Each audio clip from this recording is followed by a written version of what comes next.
Chapter 10, the distance between us. Your ex, Mike, has appeared in the doorway, and he's taking sight of your new relationship. Oh, yeah, Derek told me all about your little mountain rescue romance. His eyes catalog the champagne, romantic atmosphere, and Bradley standing behind you, silent and watchful. You scowl. What are you doing here, Mike? Just looking out for my favorite ex. 6 months and already diving headfirst into another relationship. Your timing needs work, kiddo. I told you, I don't even like when you call me. He steps inside uninvited, each movement deliberately casual. Impressive setup. You two must be really serious. Whether or not we're serious has nothing to do with you. A vein in Mike's forehead seems to bulge. He shrugs, trying to appear unbothered. Oh, it's nothing to me. I just seemed you two all move awfully fast is all. Shut this down now. I'm not going to entertain your games, Mike. Either get to the point or get out. Mike's practiced smile falters at your directness. Game? I'm not playing a game. I'm here to look after an old friend. You're using the word friend a little too liberally for my liking. Mike circles the room like he's evaluating a potential investment, trailing his fingers along the bed. Lumberjack, huh? Interesting career choice, Brad. It's Bradley, and not that you'd know the difference, but I'm a woodcutter, not a lumberjack. Potato. You cut wood for a living, don't you? Among other things. Mike's jaw ticks. He seems annoyed that he's not succeeding in getting under Bradley's skin. Oh, other things, you say? That sounds intriguing, Brad. Don't tell me you're a date for hire or something, though I wouldn't put it past Taylor scrambling for a last-second date. Careful, Mikey. Mike's smile flickers yet again at the low timbre of Bradley's voice. Bradley's casual expression seems more unnerving. It's Mike? Potato. The hairs on your arms stand up and your body pulses with heat. This is more riveting than a tennis match. Clearly, Mike is rattled, which is good. You'd like to make him squirm a bit. Lean against him. You lean against Bradley's strong shoulder, and he automatically wraps an arm around you, pulling you close. In case you couldn't tell, Mike, we were kind of getting ready to enjoy our evening. Alone. No offense, it's just that I had a whole romantic evening planned. Taylor said that she always wanted something to do someone to do a big romantic gesture for. I'm happy to be her first. The subtle dig at Mike's failures as a boyfriend makes his eyes bulge. You're loving this. Mike stands behind a chair, gripping the backrest with white knuckles. His jaw works back and forth. Taylor, I don't know what you were thinking, bringing some stranger to your best friend's wedding. What if he's dangerous? What if these wilderness types are unpredictable? Bradley saved my life. He's the only reason I made it here at all. That's supposed to be impressive, please. You're so incapable of taking care of yourself. Anyone could. That's enough. Suddenly, Bradley is tense, angry. He glowers at Mike, his broad shoulders tight with irritation. Insult me all you want, but I draw the line at smack-talking Taylor.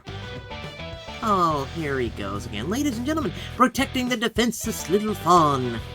What did I just say? Hey, you two, take this down a notch, would you? No. Mike needs to be thrown out that window. I don't want to...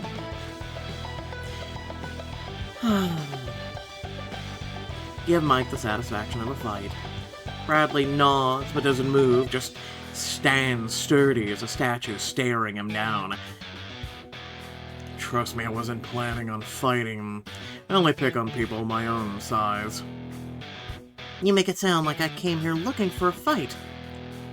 You and I both know, well, that's exactly what you did. I refused to make a scene during Sam's wedding celebration. As Derek's supposed best friend, you'd think you would want the best for him, too. Mike looks at you like you just sprouted a second head. You jerk your head towards the door. Hallway. Now. The hallway door clicks shut behind you. Mike plasters on another of those smiles. Finally, let's talk about what you're really running from. I'm not running from anything, first of all. Second, you're the last person I want advice from. Mike's expression shifts to something more almost vulnerable. A look you used to fall for. Taylor, look, I know I wasn't perfect, far from it, but let's be honest, neither were you. We're not talking about me right now, and we're definitely not talking about us. You're so transparent, Mike, it's obvious that you're just pissed off I moved on with someone else. I'm not pissed off. Why would I care if... Mike stops short and heaves a dramatic sigh that makes your shoulders tense. Oh, you don't make good decisions on your own, kiddo. I'm just trying to help. You could stop calling a woman a kiddo, that'd be a start. No, you're trying to... twist everything around. Classic Mike, turn it all around. Somehow I'm the broken one. Broken? I never said that. I'm just saying we both made mistakes, but at least I can admit mine. Is that what you think you're doing, admitting your mistakes? Oh, there's usually really no need to get emotional about this.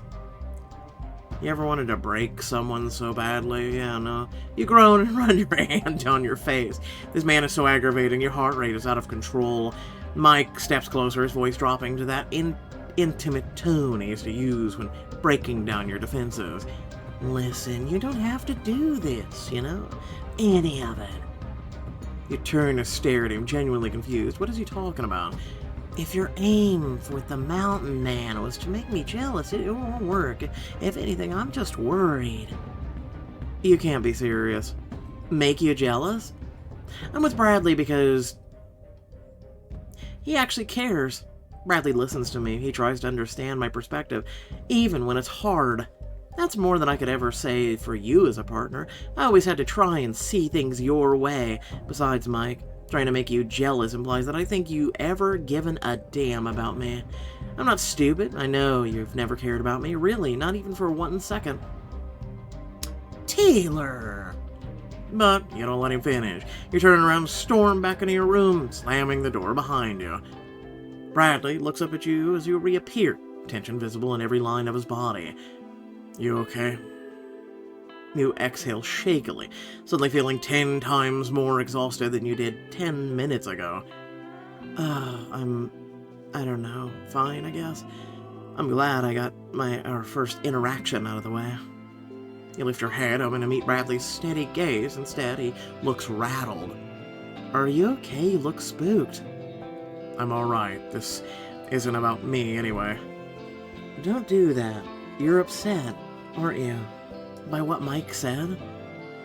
You reach out and rest your hand on one of his strong forearms, feeling the muscles tense.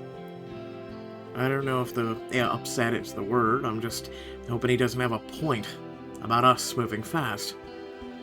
Moving fast. I mean, it's not a bad thing, and I don't believe they've moved too fast. And it hasn't been their choice either. They've kind of gone with the flow, so either choice is a good one. We care about each other. We click. Our chemistry is amazing. Yeah, we still have a lot to learn about each other, but we can still learn it along the way. Yeah, you're right. I don't know why I'm letting some finance bro get into my head. You got mic'd. It happens to the best of us. Bradley laughs quietly, but his smile doesn't quite reach his eyes. Your stomach churns. Let's get to bed, yeah? We'll both feel better about everything in the morning. The two of you pile into your nice, cushy bed. Even in a dark room, Bradley's romantic decorations are visible. Mike just had to come in and ruin what was supposed to be a nice night. Jerk. You glance sideways at Bradley, gazing at the back of his head. You can't help wondering. What is he thinking about? Is he regretting the way things have gone between us? after a restless night's sleep, it's finally here, the rehearsal. You're letting some chump get into both of your heads. Sam stands at the bridal suite window. You'd been hoping not to tell her about Mike, hesitant to stress her out, but Derek said Mike went to your room last night, that he wanted to talk sense into you. Tell me that jerk didn't manage to get under your skin. You sigh heavily and sit down on a bench, rubbing at your neck. No more than he usually does. The one I'm really worried about is Brad. You explain that he seemed rattled after your talk with Mike, worried that you're moving too fast. What if Bradley's looking for an out? What if he figured out I'm more trouble than I'm worth? Figured out implies that there has to be a lick of truth to that, which there isn't. Sam kneels at your feet, taking your hands and gazing up into your eyes. Mike is a manipulative SOB. You and I both know that. Bradley's just dealing with him for the first time. I'm sure he realizes that now he's had a chance to sleep on it. I hope so. Mike better not ruin this. I really like him. More than I thought possible. If Mike somehow gets between us, he won't. Mike doesn't have nearly as much power as he thinks he does. I mean, if you bother a man like Bradley, it has nothing to do with power. It has to do with playing with people's hearts, souls, and minds. You're not feeling a little bit lighter than your best friend's support. And then, I'm here. I hope I made it in time. Maria enters with a garment bag, interrupting Sam's worried glance at the courtyard. Oh my god, yay, just in time for the rehearsal fitting. Maria, it's really really good to see you again, and even better to see the dress. Sam stands with her hand over her heart, her eyes wide and hopeful as you and Maria hold the garment bag. Help unzip the bag. The dress cascades out in a shimmer of white. You hold your breath, waiting for Sam's reaction. It's even more beautiful than I remembered. You and Maria both heave a sigh of relief when tears of joy fill Sam's eyes, crisis averted. Reveal your addition. You reveal the tiny blue flower stitched near the hem. Sam's eyes widen in recognition. Something blue. A proper friendship flower this time, less squished than the ones in our backpacks. Her fingers brush over the delicate petals as tears well up. Ah, like the ones we pressed in our notebooks. You remembered after all these years. She pulls you into a tight hug, her voice thick with emotion. This is exactly why you're my maid of honor. Laverne glides in as you're admiring the wedding dress. She gasps, her eyes growing misty. Oh my! Samantha! It's absolutely perfect, my baby girl. Mom, don't cry.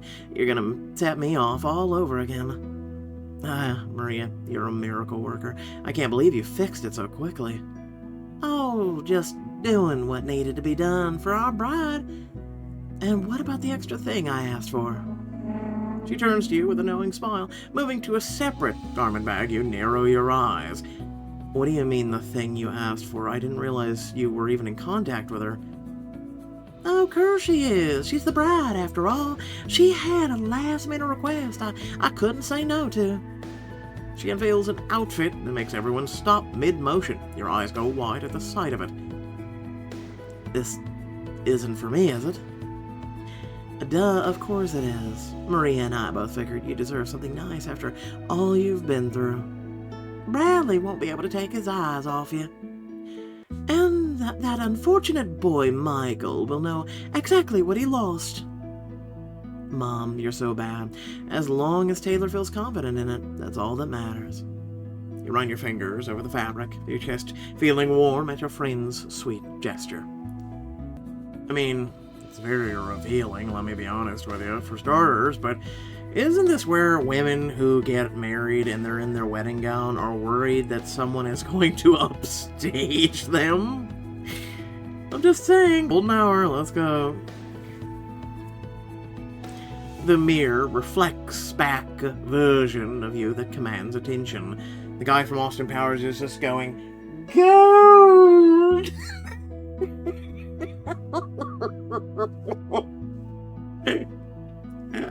I have no regrets right now if you get that pun and literally that reference. Oh my, Taylor, you're a vision. Wow, I feel incredible, gorgeous, stunning. That's how you look. I was gonna say powerful.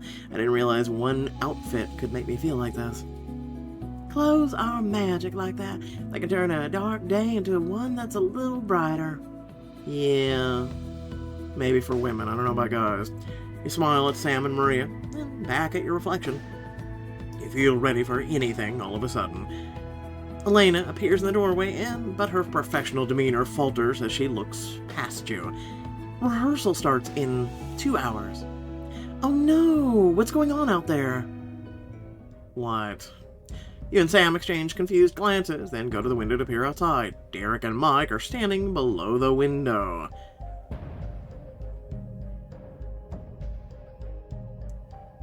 I can't make out what they're saying, can you?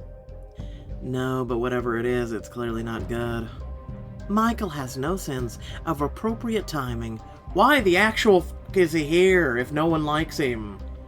Sam's hands fall limp at her sides as she watches Derek storm away stunned. It's not just Mike. Mike's making it worse. Sure, but Derek's been off for a few days. Your chest feels tighter at Sam's revelation. You thought everything was going well. When you say Derek is off, don't tell me you think he's getting cold feet. I don't know what to think. I don't know how to deal with his strange moods. You should go after Derek, he needs you. Don't let Mike come between you. But what about you and Bradley? We'll handle our own drama. Your relationship comes first.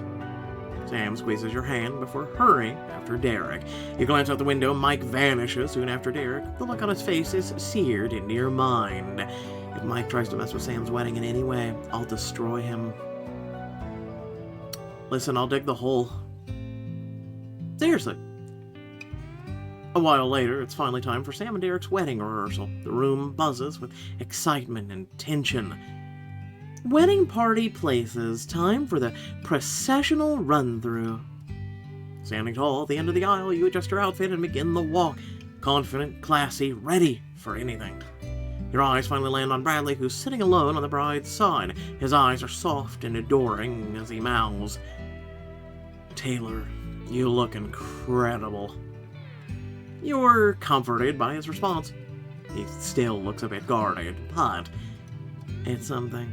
Maybe Mike didn't rattle Bradley as much as I thought.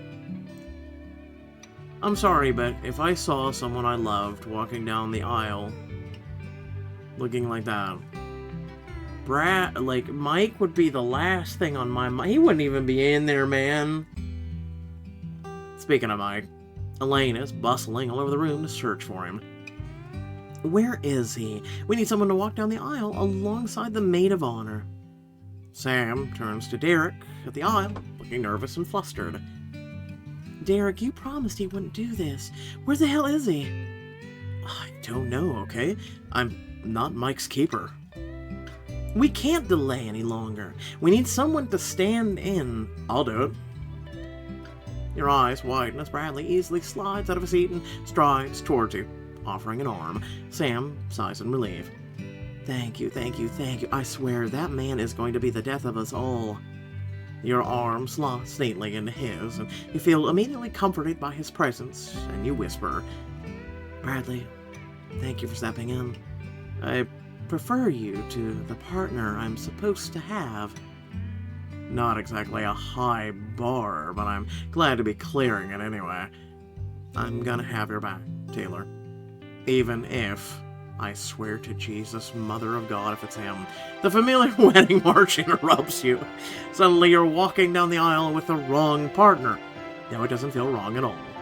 You enjoy the comfort of his solid form next to you as you walk towards the altar. Sam is smiling at you. But when your gaze flits to Derek, he's looking toward the back of the room in horror. Mike, don't. Suddenly, Mike storms towards you. His expensive suit is rumpled and shirt too loose. starting without me. After I came all this way. Eureka Whiskey, please don't tell me you're drunk.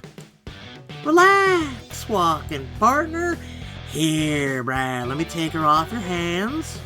Mike clumsily reaches for you, but Bradley's hand tightens protectively around yours. I don't think so. Sam twists her engagement ring anxiously as she watches Derek. Her rehearsal bouquet lies forgotten on a nearby chair. Derek, please. What's going on with him? I'll handle it. Mike, outside now. Derek drags Mike out by the back of the coat.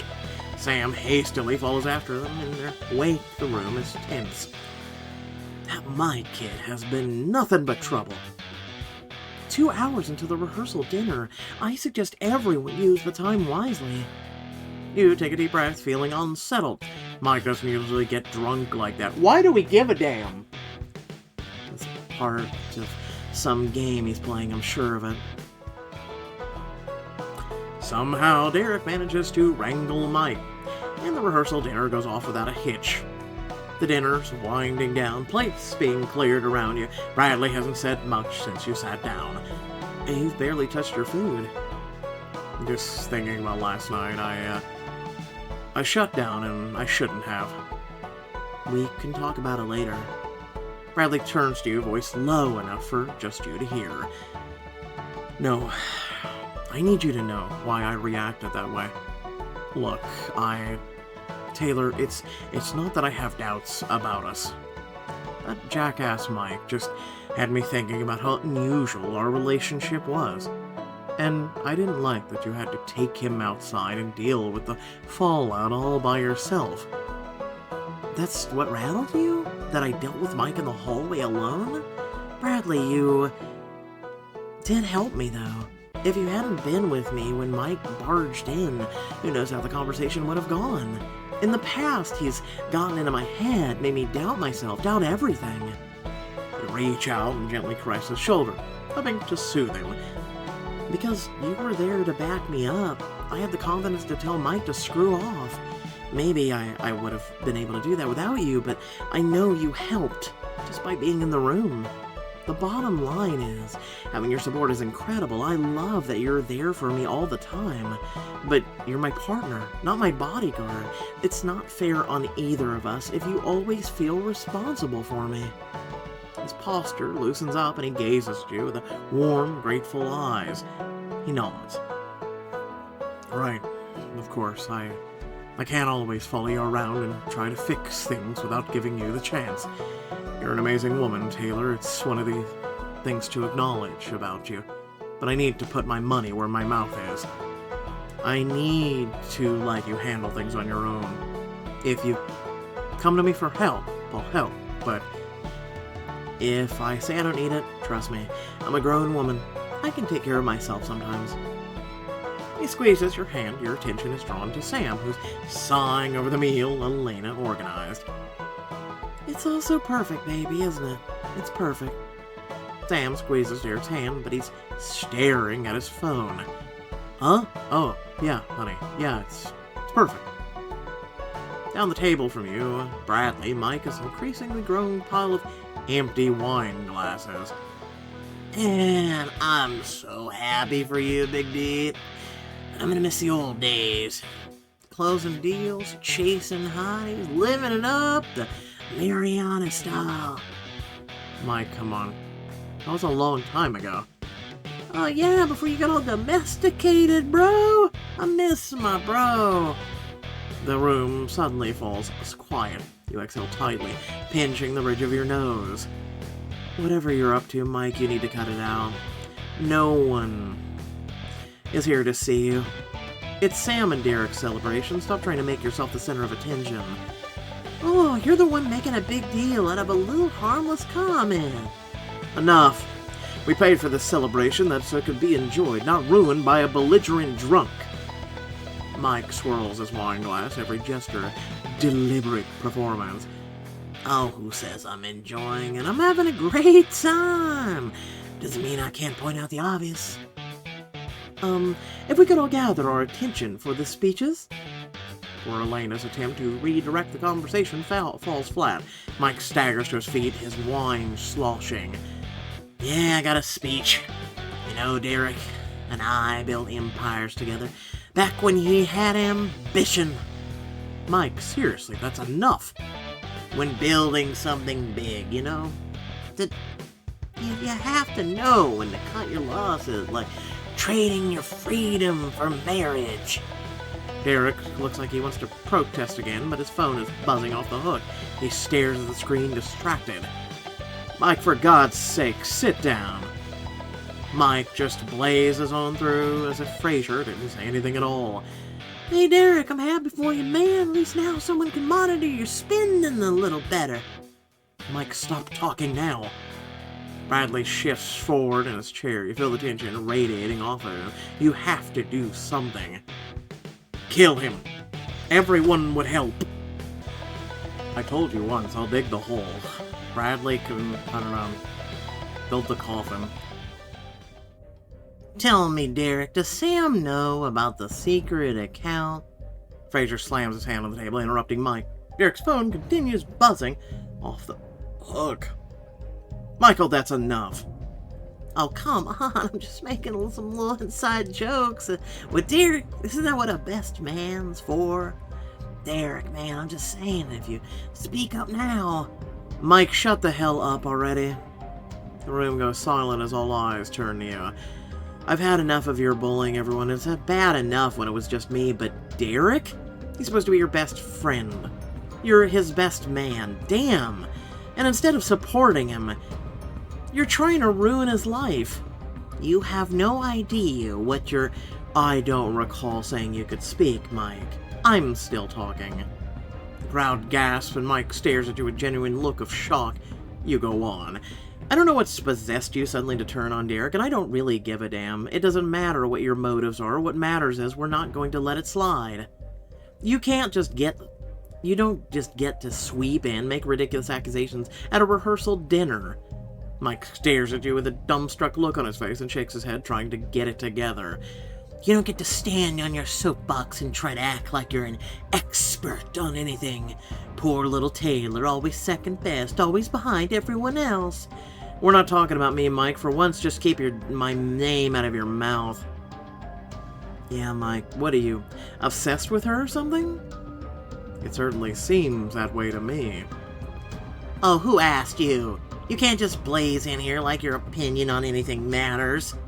His opinion holds a lot more weight than yours. Because he's twice the man you are.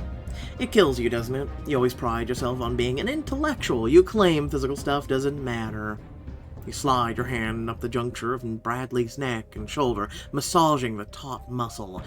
Yet here's a man who's both brawn and brains. He's everything you secretly wish you were. My boy.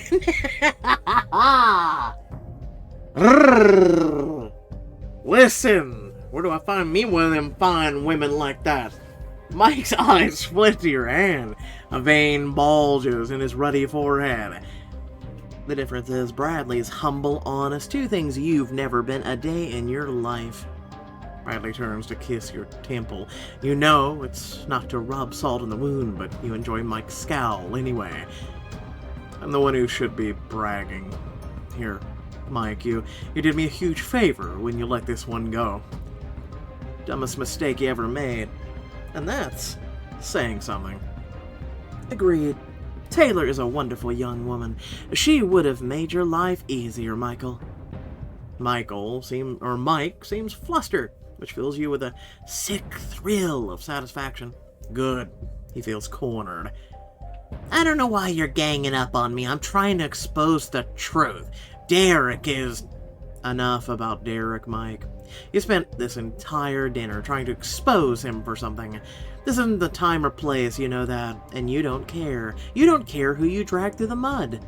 You say you're trying to expose the truth, but that's not what this is really about. We all know what you're really up to. You're always trying to dig up dirt just to make yourself feel clean. It's not about hateful, but guess what? It doesn't work. You're not a better person because Derek's made mistakes. If anything, you're a worse person, much worse, because what kind of man trashes his best friend? The sooner you realize you've built your life on pettiness and ugliness, the sooner you'll change. You shut your mouth. And you watch yours. You can't speak to Taylor like that anymore. You need to leave. Derek, tell him he needs to leave. An uncomfortable silence fills the room as Derek remains silent. He looks up at Sam. Woe begone. I'm sorry, Sam. I'm so sorry. Suddenly, Derek stands and storms out of the room. The door slams behind him, leaving a tense silence. Whew, there's a red flag. Well, looks like the truth finally came out. Suddenly, Fraser stands up, stomps over to Mike. He grabs Mike by the neck and starts steering him out. If Derek won't take out the trash himself, then I certainly will. Hey, get your hands off me. You can't do this to me. Mike's protests fade to silence as Fraser finally removes him from the dinner. You sigh, Bradley getting gently runs a hand up and down your back, encouraging you. I'm proud of you. It must have felt really good to get off your chest. It certainly felt good to hear, too. It's about time someone put that boy in his place. I'll admit, it did feel good, but that's not why I did it. You get up and cross the table to sit next to Sam, taking her hand and lightly squeezing it. Sam, are you okay? All those things he said about Derek. I don't even know what to think, but Derek will be okay. Or will be back. I know he will. He just needs to cool off. You nod, soothing your best friend as much as you can, but in the back of your mind, you have doubt. Fairy lights glow across the terrace as guests gather for the lantern ceremony. It's a perfect end to dinner, except for the empty chair beside Sam. People are clustering, whispering, something's off.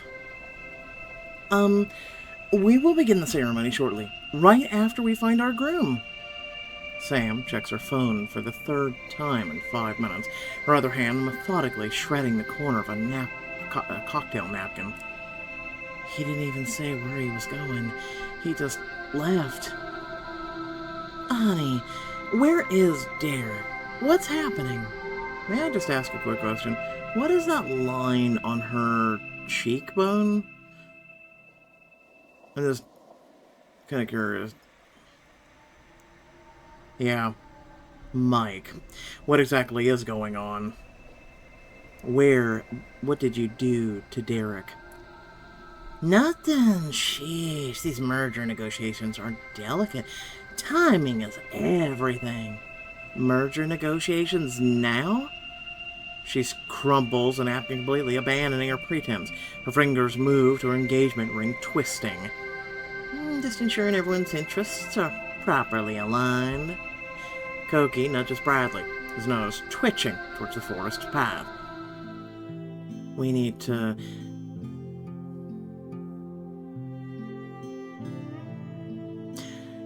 torture Mike. Your gaze locks onto Mike's perfectly relaxed posture. Too relaxed. That little jab about trading freedom for marriage. It wasn't just a drunken rant, was it? I was just simply highlighting certain realities. The way you cornered him this morning didn't look like highlighting. He's been acting strange ever since your private chat.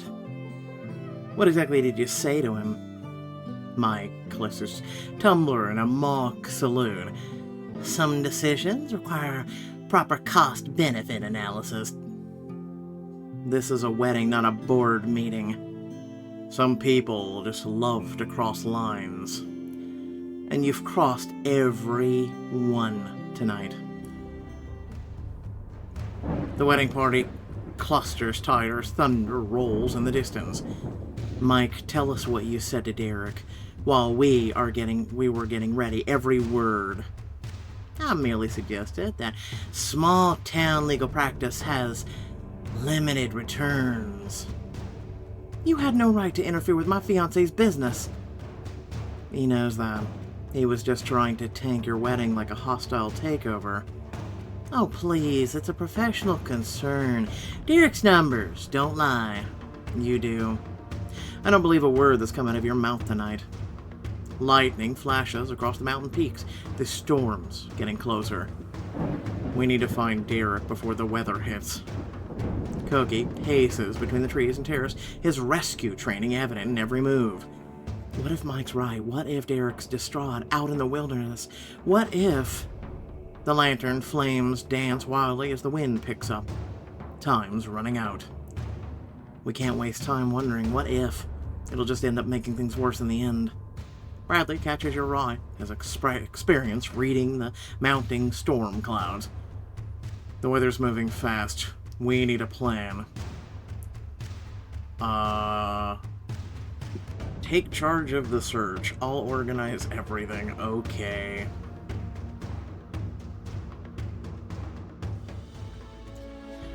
The lantern ceremony is forgotten. Lightning splits in the sky as you step forward. A week ago, you'd have flinched. Now you read the storm's patterns. Wow, she learned meteorology in that time too? I'm sorry, not really. Everyone stop. Koki needs quiet to track effectively. The chaos of the terrace stills. These people don't know yet what you've learned about survival. Taylor's handled bears, blizzards. Trust her on this. Everyone, pull up the lodge trail map on your phone. Share your location. Share your location. Okay, that's how this works. Everyone, check your maps. The lodge trails are marked. A week in the woods and suddenly you're a bear grills? A week in the woods taught me what really matters. The phone screen lights up across the terrace as guests activate tracking. Location sharing active. We'll see everyone's movements, and I already set up a group chat for coordination. I'll monitor everyone's positions from here. I'll assist Elena from here. Better risk assessment. Fine, we don't want you anywhere near us anyway. Mike settles at the command post. Thunder rolls closer as the guests cluster around their phone screens. First rule of rescue, know your search zone. We need to use Koki's tracking. Focus on Derek's favorite spots. Use Koki's tracking. Koki lifts his head, nose already catching a scent in the wind. Squirrel! What?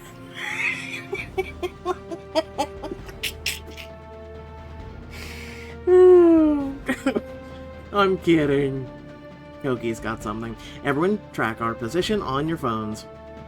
He's leading northwest, towards the mountain trails. We'll split into two teams. Search party, base coordination.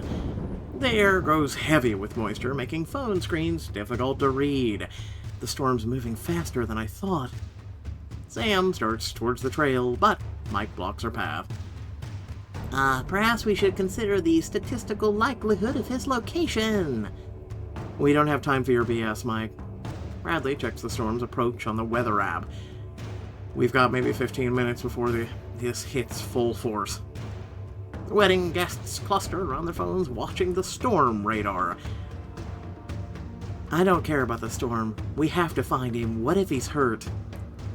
Koki stays close to you, his training keeping him focused despite the chaos. Lightning illuminates the search zone ahead, steep trails disappearing into darkness. This is your show now. Where do you need me? We need to use everyone's strengths here. Bradley, you should lead the search team. Coordinate with Elena. Lead the search team. I'll take point with Koki. You coordinate the teams. Bradley gathers the search team, checking their location markers. Everyone, share their position. No one goes dark.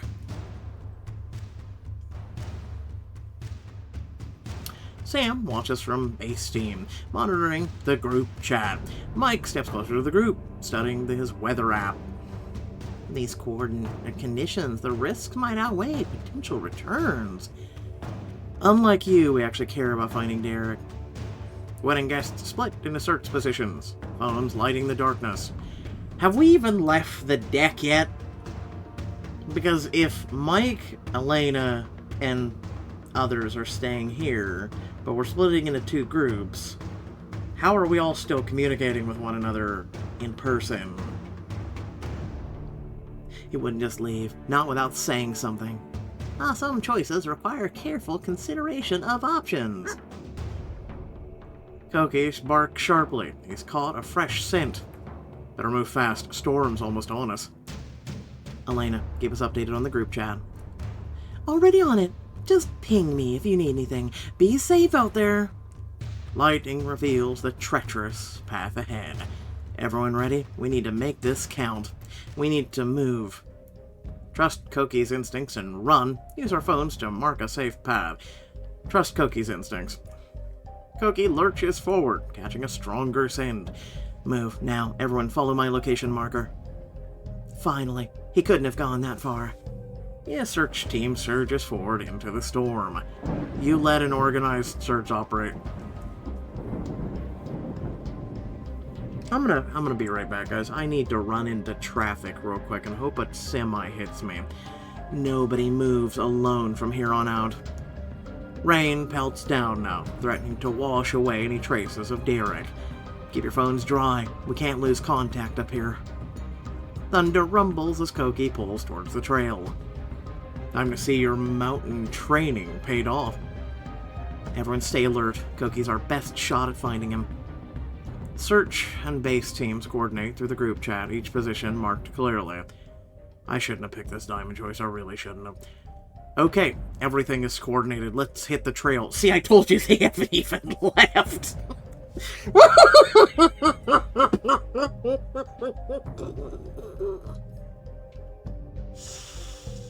Oh, God. I'm done.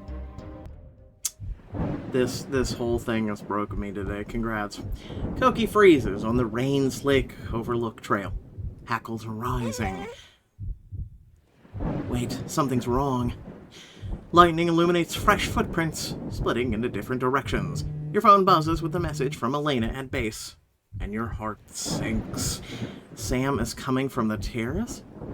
Sure enough, when you look to one side, you see Sam, hair drenched, eyes blazing. Sam, it's too dangerous. Go back. But she pushes on, ignoring your warnings. There's something in her face that makes her chest tight. I can't just stand back anymore. I need to find him. Oh, Lord. A whole diamond choice. Like, a whole diamond choice, and it was just completely and utterly pointless. Like, listen, as a person who, we all know what Choices was bought by, right? As a person who every couple days, I work in the private sector right now in terms of development and testing and things like that, right? It's not really work, but it's kind of like beta testing and whatnot, right? And then I come to the open sector and see, like, what currently open source and all this other stuff that we, like, you guys download these types of games and whatnot. And it's, you know, some of these are now run by computers, right? All right. Trying not to get YouTube to go, no, he's talking about a certain word. So if you get my drift, you get my drift. Okay. And I sit here and I communicate with these things all the time. And I'm just sitting here going, what the actual hell am I reading right now with that diamond choice? Like, it was all over the place. The diamond choice made no goddamn absolute sense. And it was just poorly written. It was just, it made no coherent. You're looking for coherence, and there's none. There's no thought process. There's no coherent thoughts. There's no nothing. It's all over the place. Right? And it also made no sense that you would pick a diamond choice in which it would be like you leading it versus Bradley. Let's be honest. Bradley should have been in the diamond choice. He should have been the diamond image for the diamond choice. It should have been him going versus, like, so let's say we choose to abandon Derek to Mike. It would have been better. It would have been better writing. It would have honestly been better writing had it been a choice between Bradley leading a siege search team and finding him versus Mike would have been the non-diamond choice, and it would have been we just kind of wait. It would have been better choice. It would have been better writing. The whole 9 yards. I'm just literally and figuratively saying. So again, it's just horrible, man. Alright, so anyway, without further ado, hopefully you did stay at the end of the video to hear that little tangent, but, I was going to talk about a couple other things that happened in the chapter. It is what it is. There's no point. I'm exhausted now with that last diamond choice. I'll just say the following. Dear reader, your mission, should you choose to accept, is to share the content channel that you love, because you're here. And it's probably the reason you're here. You are allowed to enlist anyone to your team to accomplish this mission. As always, should you or any on your team be caught or killed, we will not disavow you, but we will bring the full force of Liam Neeson and his skill set down upon whoever did it to you. Thanks again for watching. Catch you all later. This message will self-destruct in 3, 2, 1.